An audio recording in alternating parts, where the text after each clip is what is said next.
espiritual é um conceito biológico, né, que faz um paralelo com a biologia. Montessori, naquele momento, pensava que isso se desenvolvia a partir do nascimento. Atualmente, nós sabemos que já existe antes do nascimento, mas a forma como se desenvolve, como surge, é a mesma. E efetivamente não se pode saber exatamente o momento em que isso acontece. A gente sabe já que a criança intraútero reconhece a voz da mãe. Para a criança reconhecer a voz da mãe, ela precisa ter posto atenção, precisa ter funcionado a atenção para ela reconhecer. Precisa, logo depois de ter colocado atenção, ela precisa julgar, fazer uma comparação. Porque ela seguramente ouve a voz da mãe, ouve a voz do pai, ouve a voz de outras pessoas que estão no ambiente intraútero, né? E para saber se é voz da mãe, não voz da mãe, é um julgamento feito em cima de uma comparação, que é uma atividade, uma função da inteligência. Estas potencialidades se formam pelo exercício, é o conceito atual de psicologia e de neuropsicologia, uma combinação entre estrutura e função. O coração vai batendo e se formando, né? E da mesma maneira, a mente vai funcionando, até mesmo com a formação do corpo, com o aparato fisiológico, por exemplo, da audição, que é o primeiro sentido que funciona, pelo menos o primeiro sentido da distância. A gente não sabe exatamente como é que fica em relação a tato, né?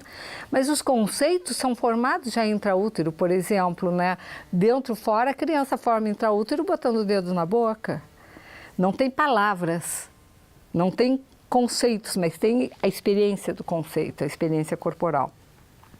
Então, Montessori percebeu isso e percebeu a importância do ambiente, da liberdade da criança no ambiente para construir essas funções mentais. A criança não é ensinada, ela constrói. Tudo desde este princípio.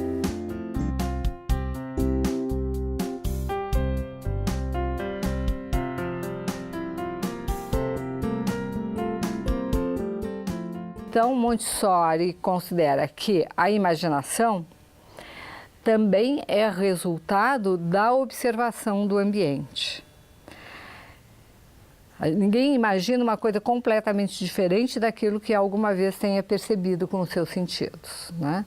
É sempre uma composição que pode, que se for criativa, será uma coisa nova, mas que tem elementos que estavam estocados na mente daquela pessoa. E por este motivo, Montessori estabelece uma diferença importante entre imaginação e fantasia.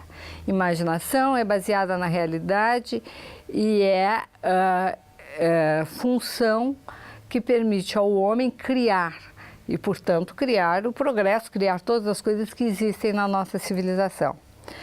A fantasia é uma distorção da realidade e muitas vezes é usada para manipular a criança e leva à credulidade. Então, ela diz, por exemplo, que as figuras de Natal, Papai Noel, na realidade a criança não imagina, ela acredita. É uma credulidade que ela considera prejudicial.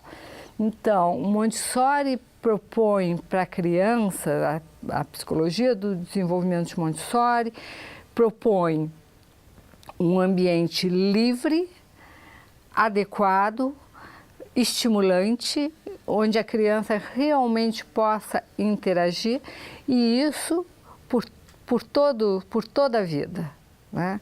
E é por isso que ela propõe as áreas de desenvolvimento que funcionam ao longo de toda a vida, né? Que as áreas pedagógicas que têm a vida prática, sensorial, a matemática, a linguagem e os assuntos culturais, que abrangem a história, a geografia, a biologia, todas as coisas que a cultura humana conseguiu estabelecer.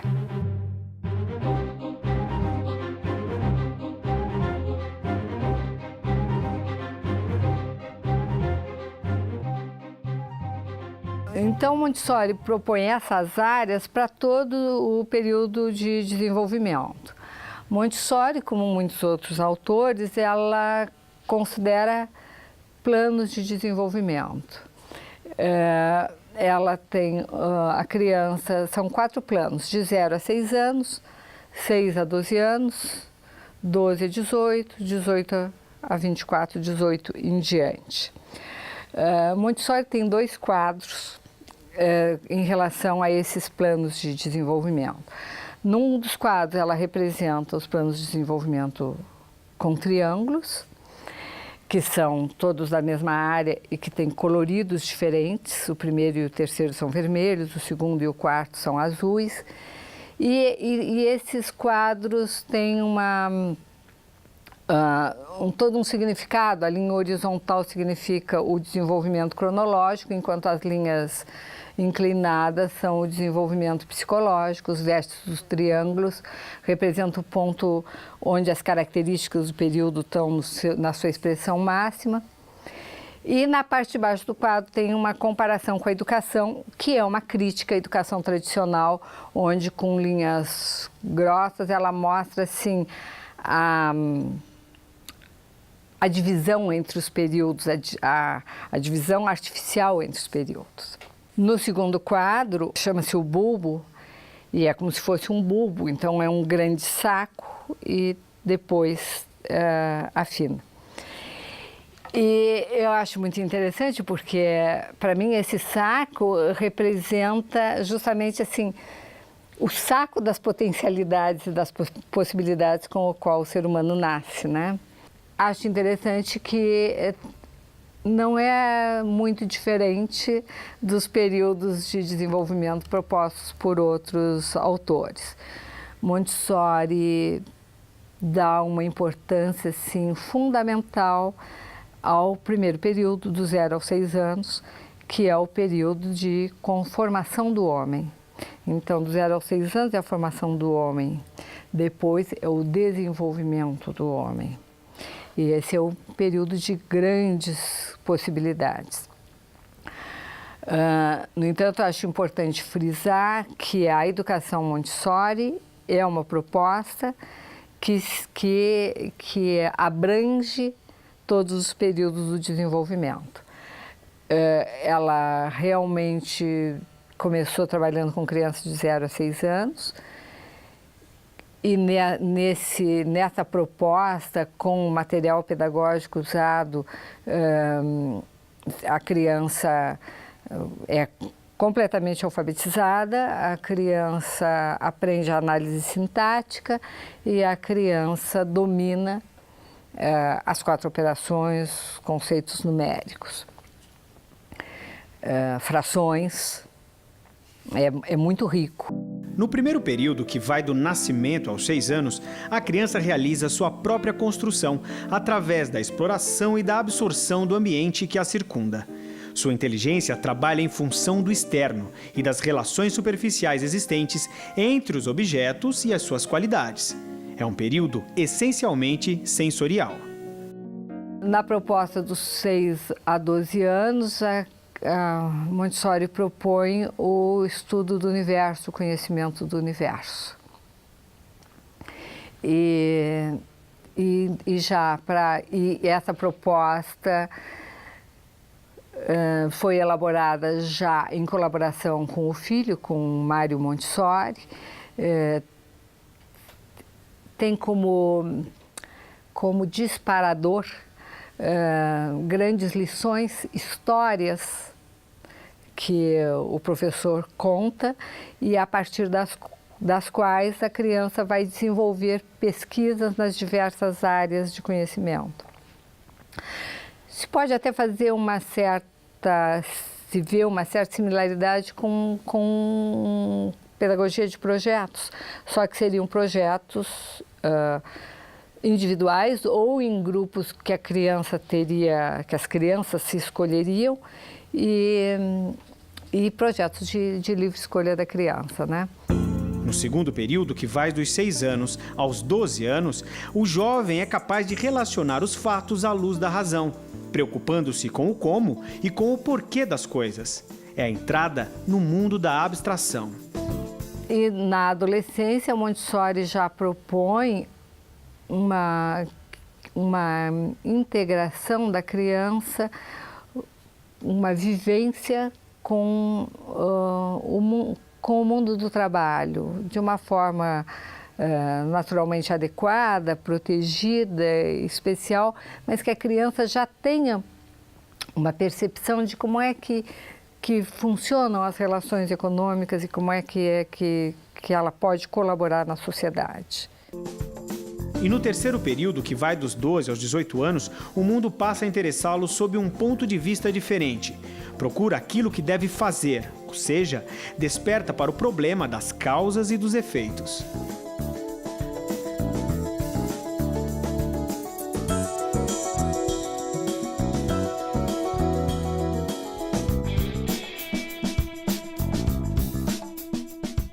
Quando ela começa trabalhando com a criança de 6 a 12 anos e com a educação cósmica com a possibilidade da criança imaginar coisas que não estão tão perto dela, né? Ter ultrapassado a necessidade sensorial, a intenção é de que a criança consiga perceber o seu papel no mundo, né? E qual é a posição do homem no mundo.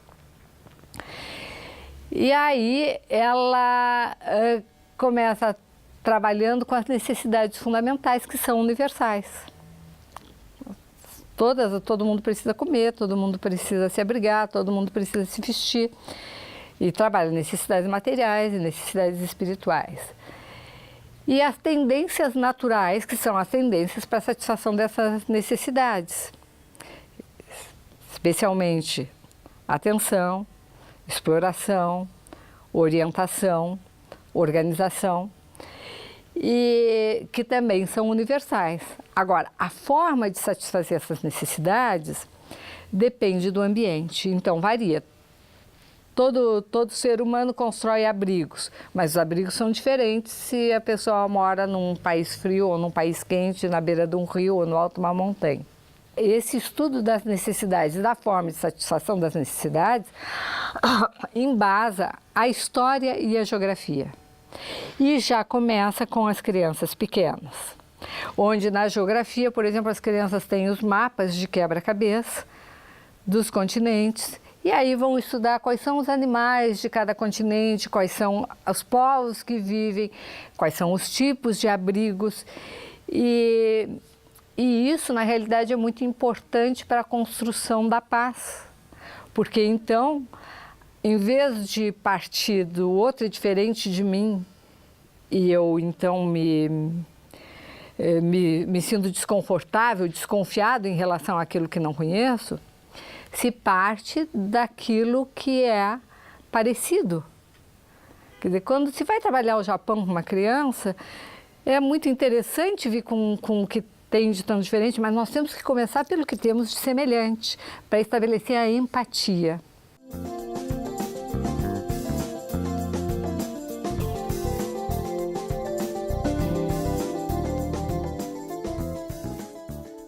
Para Montessori, educação cósmica fazia referência ao respeito às leis estabelecidas na estreita relação entre natureza, vida e sociedade humana, reconhecendo que é a tarefa cósmica de cada ser que mantém a harmonia da vida e que torna possível a evolução.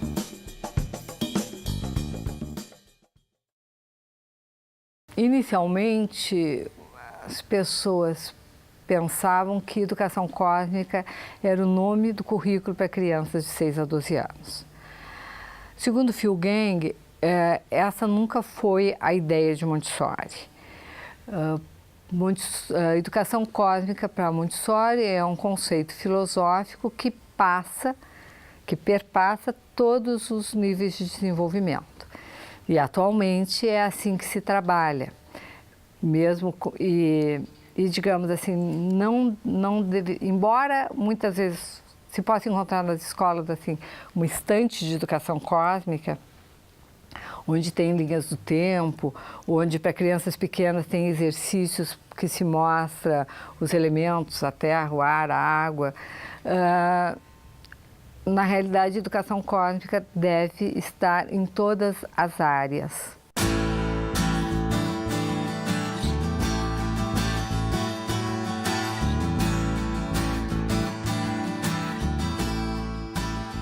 Então, do ponto de vista técnico, a neuropsicologia, a psicologia atual confirma o conceito Montessori do embrião espiritual, a metáfora que ela usou, no sentido de que realmente se sabe que vai se formando junto a função e a estrutura.